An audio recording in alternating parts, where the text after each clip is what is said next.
Night Train was actually a song that actually I got, wasn't even pitched to me.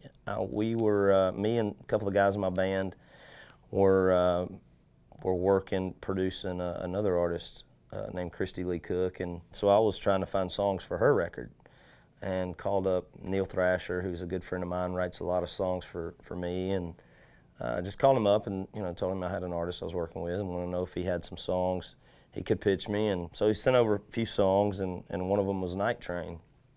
And so played it for Christy, and it wasn't really her thing, and so the more I'm listening to it, the more I'm thinking it's a pretty good song, so so I start listening to it, and then I get really into the song, and I'm thinking, okay, well, if she's not going to cut it, then maybe I should cut it. And so that's how we ended up with the song, and then ultimately the title of the record. But it was a song originally that I got and was trying to pitch it to another artist.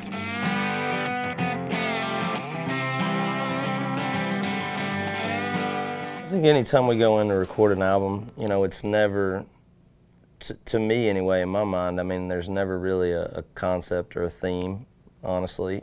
I think for me, I go out and try to find songs that I really like, and things that I feel like, I want to sing about, and things that I feel like, the country music fans and my fans are going to think is cool. And then I think once you go out and find those songs and you get in the studio and you put your spin on them, I think the album kind of starts to take shape, and it's kind of going to have a similar feel to it, just because we typically cut most of my record at the same time. So it's not like we're cutting 2 songs here and then 4 months from now we'll go cut a couple more. I mean, typically we go in and cut, may go in twice. We may go in and cut half the record now, a couple months later go in and cut the other half. So I mean, it's going to have a similar feel. And I think once you find the songs, me and my guys in the band get in the studio and start working these things up, I think then the album kind of starts to take shape and kind of starts to take its sound and all that stuff. But we never, I've never gone in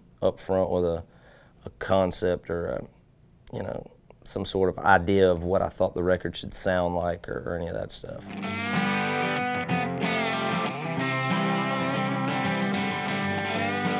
For me, when I'm looking for songs for an album, I mean, it's more about finding songs that I can relate to.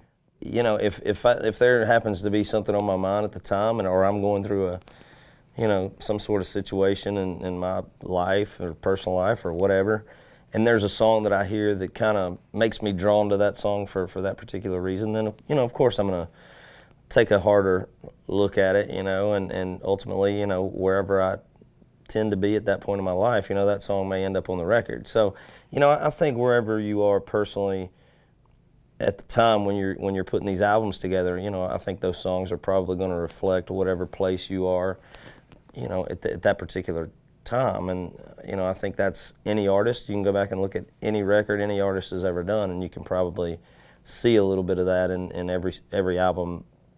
I know every album I've done, and probably most other artists too.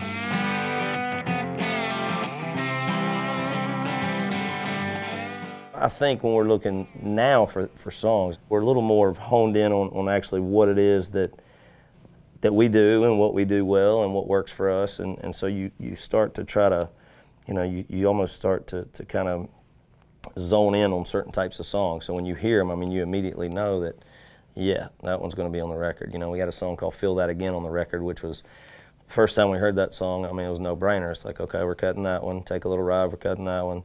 I mean, some of those songs, you just hear them for the first time and they sound like us, and so I think it's really gotten a lot easier over the last couple of records, really, to pick songs and find things that we know works well for us.